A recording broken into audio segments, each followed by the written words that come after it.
Okay, what's going on, boys? NealGuides here. Welcome back to another video. And in today's video, we're going to go over the goals notes. Goals is basically a new football game that I probably wants to attempt to compete with FIFA. Similar with UFL, it's going to be a new game in the market. Still quite a bit away. But these are all the new features, how the game works. I'm going to go through it, some of the issues that I think that's in the game, and maybe some things probably EA can actually learn from them.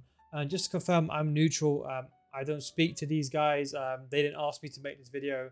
I have absolutely no connection with them, so this is from a purely unbiased point of view. So I'll link this down below, but I would just basically kind of give you the gist of how it is. So basically, they want to make a AAA title that's free to play, that you can play on Xbox, that you can play on PlayStation. And generally speaking, the problem is with a couple of things. Is number one is with licensing, and number two, they're basing it on blockchain, which to some extent has its benefits, but of course has a lot of negative effects. People will know that, especially the regulatory side of it, especially the governance of how blockchain is being used. So I want to go through each segment. So the first is the gameplay. They want to make it a quick gameplay that's really, really fast, and that's not pay to win, or try not to make it pay to win. They want to reduce lag, and they want to create it as, I wouldn't say realistic, because they want to create a fast and quick tempo game, which I think that's what it should be. It should be a really good, fun game, which has a very, very high skill gap, but they want to concentrate on reducing lag. Okay, now it's a kind of a play to own model. Yes, there's a pay to element win. They don't really mention that. It's kind of like ambiguous, but there is a pay to element in. We'll go through that as well. But there is going to be a marketplace similar to how FIFA Ultimate Team does work, and of course you can use transactions to buy, but not in the kind of the typical system, which I'll explain as well. So for the game modes, from my understanding, from what I can see, there's loads of game modes, from casual to competitive to solo to co-op. It doesn't look like there's any offline game modes, from my knowledge, so it might purely just be an online game. I really don't know. They haven't really said, we don't know yet, but that's the information that we have got. You can read more in the link down below, but there's different game modes to be played. Now, there's an esports element of it. They basically want to make it where people can join teams. I don't know how the esport element is going to look right now, but they're going to have, number one, easy for it to access, and of course, reward system. And I suppose the prize pool available will be from people using NFTs and kind of paying the gas fees. And that will kind of go into potentially into the prize pool, but we'll get onto that in a second.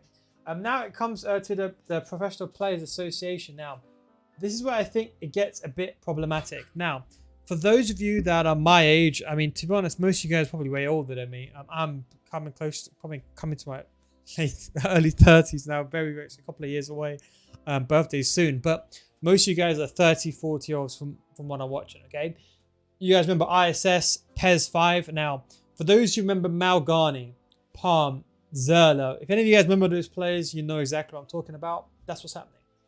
They haven't got the licenses like FIFA do, and I believe UFL are getting some of the licenses. So although it's AAA game, they haven't got the licenses. So I think the way they're going to do it is they're going to make a like player. So for Pele, in PES 5, it was called Palm. It looked like Pele in those PS2 graphics. Maradona was called Malgani, and Zico was called Zerla, if I'm not mistaken. Something like that. So they're not going to have the licensing for the players, but they're going to try to make it as real life as possible. It's going to be like Ultimate Team. You're going to create a club. You can have training. You can do you have tifos and FIFA Ultimate Team. You can, for example, create your own stadium. You have kits, different kits. You can change all those stuff. They're like training boot camps to improve your players. They have like a system where you can basically level up your player. Then it turns into an icon, so it doesn't just go forever. We're going to go through that. So players are basically all unique. Cosmetics, you can have them in the game. Stadiums are going to be, from what they basically said, from my understanding, is not real life stadiums. It's going to be as close to a real life stadium without it technically going on the legal aspect or stepping on anyone's toes, avoiding the red tape, of course. And they're going to have highlights, trophies, and celebrations, which I don't care about. Now, you can join the team, you can play with friends, and basically, if you get kicked out of a team, you keep your players. So the benefit is, like, if you join a team, every single person, think of it like kind of co-op now in FIFA Ultimate Team, except for if you get kicked out of the team, you don't lose that. It's not really that important. National teams, again, not going to have the licenses. I'm presuming they're going to make it as close to real life as possible. I mean, that's what I would have done. But to be honest, PES 5, for those that played PES 5 and ISS, was one of the best games that was ever made. A lot of you guys won't the young audience, should I say, won't know PS5 and like especially ISS Pro Evo 2. Such a beautiful game. But they were just simple games. No skill moves. Step over was the only thing in Fake Shot. But it's what a football game should be. Fast, quick, responsive. Of course, there's overpowered elements in those games, especially left stick dribbling. There's a reason why left stick dribble now. They also have a fair play switch. Now, this is actually kind of interesting. So there's a switch inside the game, and you can. So the game is technically not pay to win, but it is, okay? But there's this button that you can flick on, and you can only use first owner players. So think about it like only a player that you basically got in a pack. So if you flick on a switch, a matchmaking system, you can only verse fellow or team with first owner players. So for example, if you bought the Maradona in the market, you can't use him in the game. So this is actually interesting. How are they going to do this? I mean, because you see, the thing is with FIFA, I hate first owner teams because I don't want to play with a centre back that's got 50 pace, like in FIFA terms. But in this game, you can level up your player. So will the centre back now have 80 pace as opposed to 50? But how long will it take for you to level him up? But the problem is, if you level up a player, eventually they end up going into retirement. This is the problem. So this switch will be beneficial for those that really enjoy first owner teams. But what if you just want to make a team that's half first owner and just like a few key players that you want to swap in? Can't. Well, that's what it, from my knowledge and from my understanding anyway. But yes, if you turn it off, you can switch it on to market. You can basically buy players in the market, be paid to win, switch it on, first owner only. And those are players that have never been traded on the market, players that you owned or players that you've packed. Rewards, they're going to give it to you in RP, which is basically reward points. You can basically, so you can get like 1,000 reward points and you can exchange it for like a rare players pack.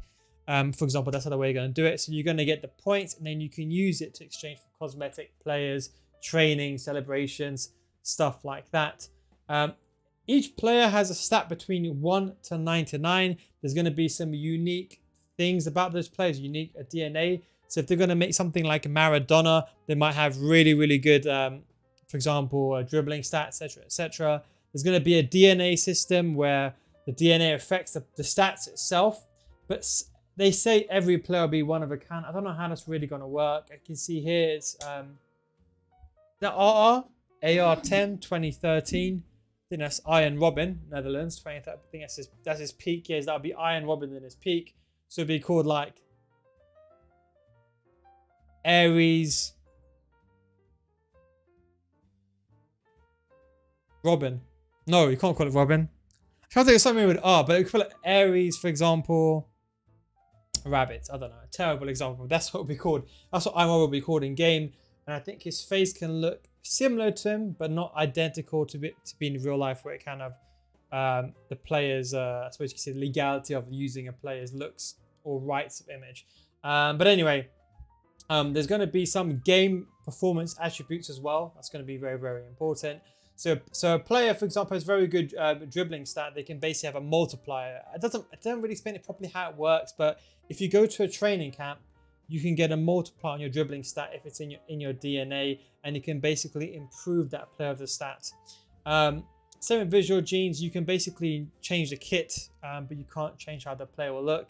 And it'll just be like FIFA. Basically, you have a 2D version of the card, 3D inside the game. You can change the kit. Maybe you can change a hairstyle and a tattoo, but you can't change anything else. And sorry, you can't actually. I think no, you can't. Sorry, it's just a kit you can change. Now, this is the thing where I think it's good and bad, aging system. So basically, what they've done is to make the game have longevity.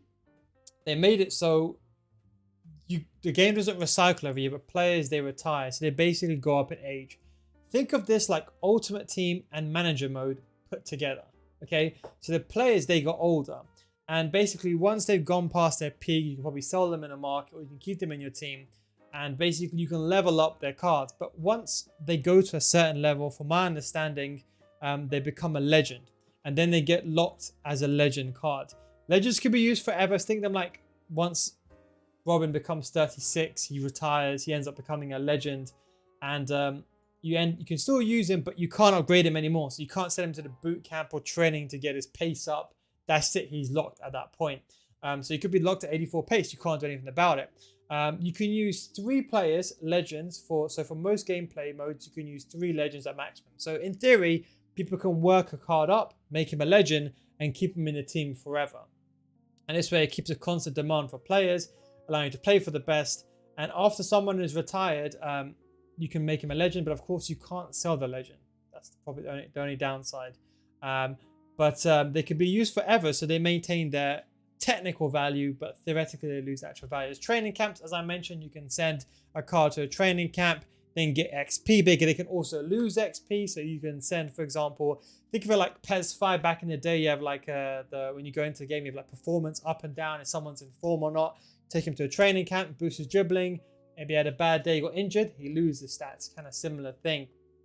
And then you can basically, players that are in training camps can be used for gameplay, sold or submitted, or exchanged for PETs. And that's kind of like squad builders. So player exchange tokens is based like squad builders. So you can basically exchange, in FIFA terms, 11 players for 1 player. Same thing in goals. But you can also use the legend cards that you've acquired in these squad battle things as well. So let's say, for example, if there's a card, let's say, I don't know, there's like a new card, let's say Theo Walcott, 21 years old. I'm going to say he's his peak, but let's say it was like the peak Walcott. I keep thinking about that. What was he? He's 18 when in 2009, AC Milan, when he ran past Liverpool, he lost in the quarters. But yeah, that's 2-0. So those who remember that game, no, it's 2009, I believe that was. But anyway, yeah. So you can exchange it for 1 player. So you can basically get rid of your cards to exchange a player, avoiding the player inflation rate. There's going to be 2 ways they avoid inflation, just like EA. They're going to have a tax when you buy a player in a market. Then they didn't say how much. Might be 5%, could be 10%, it could be 100. Of course not 100, but it could be a good chunk. Could be like 30%. Because to make money, they need to make. This is the thing with this game. To make money, they're going to take like 30% probably. So we don't know. It could be 1% to be fair. So I don't really know that. But that's going to reduce inflation. Now this is probably the biggest downside. Now we're at 12 minutes now, so I don't want to go too much into this now. The only downside is there's going to be a marketplace, but it's on a blockchain.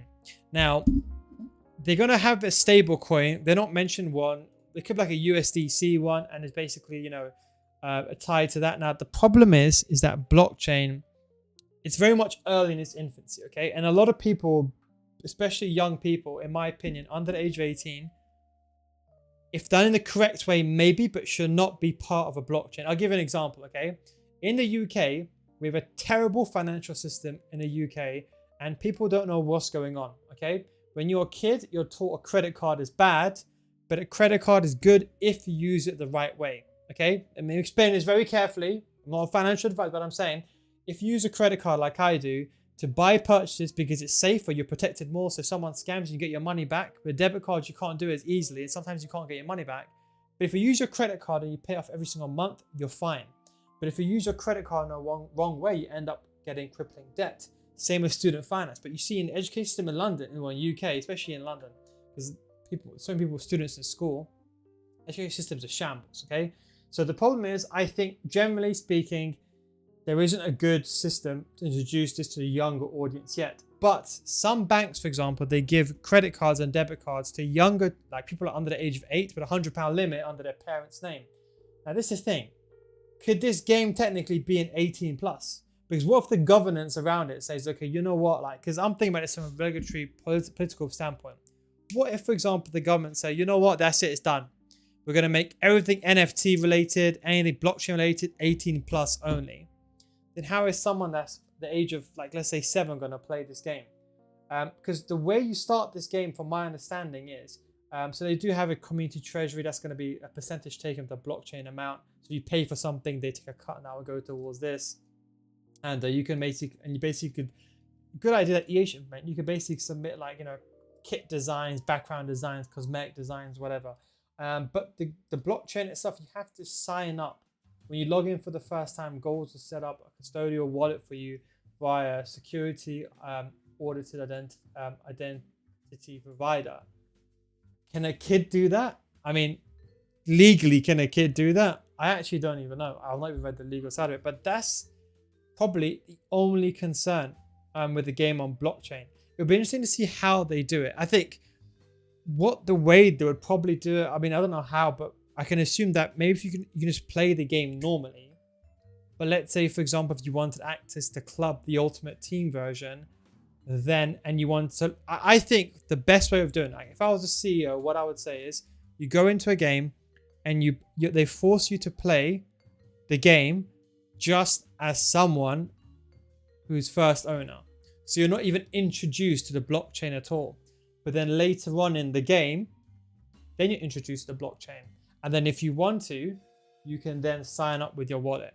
I think that would be a good way to avoid the red tape politically and the regulatory issues around it. And that way you can have like a screen saying you have to be 18 plus here and there. And that way you can make it open for the masses. That's what I think. But with blockchain, look, there's going to be people skeptical. Blockchain, the idea behind it is very, very good. I like it. But the problem is it's kind of tied to a stable coin. Now, technically, there's going to be, again, there's going to be a lot of things around it. A cryptocurrency technically can have value one day and can be worth zero value the next day. So it's going to be interesting to what coin they use. They're going to tie it to a main, in USDC, for example, or whatever. But I'm not saying that it's not a good system. I'm just saying the legal aspects around it is going to be tricky. So it'll be interesting to see how they do it. But I just don't think someone under the age of 18 should be exposed to cryptocurrency or something that's worth trading. Because I think that's where gambling and stuff gets involved. Because indirect gambling, whether it happens or not, we can agree it does happen. And the thing is, if they have a platform, because in FIFA you can't really sell your player out of the game. The game just finishes, or it goes on forever technically until the servers die, or you can actually play offline. But in this game, they have their own market system. So it's going to be interesting. But yeah, it's going to be an interesting thing. I just think, yeah, the issue is, I think with the blockchain, it's going to be very interesting to see how they do it. But yes, if you are listening, goals, I would say force the player in the beginning to have an option to play either with the first owner or not the first owner. And then say you can sign up later to join the blockchain if you want to do non-first owner. Let them play the game on non-first owner first. And that way anyone can play the game. You can open it for the masses, get around the red tape and the legality side of it. Then have an option or a reminder pane in the game to say, would you like to access the market where you can buy and sell players, and as additional game mode where you can play online with and without without spending money. So I think that would be a really good option to introduce it to the masses. So I think if games are going to go around that in the future, that's the way that I will do it. There's going to be a different kind of app. There'll be a mobile companion app, similar to like how the companion app works, of course, on the FIFA scene. And that's how it is. So it's an interesting game. You're basically developing a player and it works. Again, it's going to be at the end of the day down to gameplay. That's the most important thing for me. But I think the whole idea around it is very good. I think UFL and FIFA, can take ideas from this. For example, players can submit their own kit designs. Maybe there's like a system in FIFA where people can submit their kits and they can vote for which kit they want inside the game. Stuff like that. I think that would be very, very, very interesting if FIFA to implement something like that. That would be actually a very, very good idea. Same with stadium tifos, stuff like that. But yeah, that is kind of all the information. You can basically stop watching now because it's probably gone a bit long. But just to talk for those that want a bit more blockchain, I'm not going to talk about gameplay more, but just about blockchain. It's interesting to know what everyone's thoughts are. I know, for example, most of my users are, for example, on the older audience. It'd be interesting to know what your thoughts are, and just maybe give your age down below if you want to, that is, so maybe your account is public, or what you think about blockchain, especially the use of games. I think it's a good idea to some extent, but it's kind of the execution, I think, which is very, very important. For example, I'm eventually going to start, so you're going to see very soon, I'm actually involved in selling some of my services via blockchain and cryptocurrencies, because to some extent it is the future. Web3 is the future. Cryptocurrency, you can argue, is tied to it. Maybe one day there'll be like a centralized kind of cryptocurrency for everyone that's just called currency or something that all the countries use. Who knows? Maybe. But I just think, yeah, I think it's a very, very good structure, but I just think how cryptocurrencies are used is going to be very, very interesting. Don't forget, you can still buy players, so you can basically sell a player. This is also what's important. If you, for example, level up a player, let's say you get I don't know, Iron Robin equivalent, and you get him to like 2014, 2013, he's at his peak, or let's say, or whatever, or Schneider, for example, 2010, and he's at his peak, then what you can do basically is you can sell him for coins, and then you'll get that in cryptocurrency equivalent. So technically, they can actually state a floor price. Technically, maybe they can do. I don't know how that will work, but it'll be interesting to see. But yes, very interesting game. Let's just see how that kind of transpires as time goes on. But those are kind of things that I would say that are very interesting. But I hope you enjoyed this video. Thanks for watching, and I'll catch you next time. Peace out.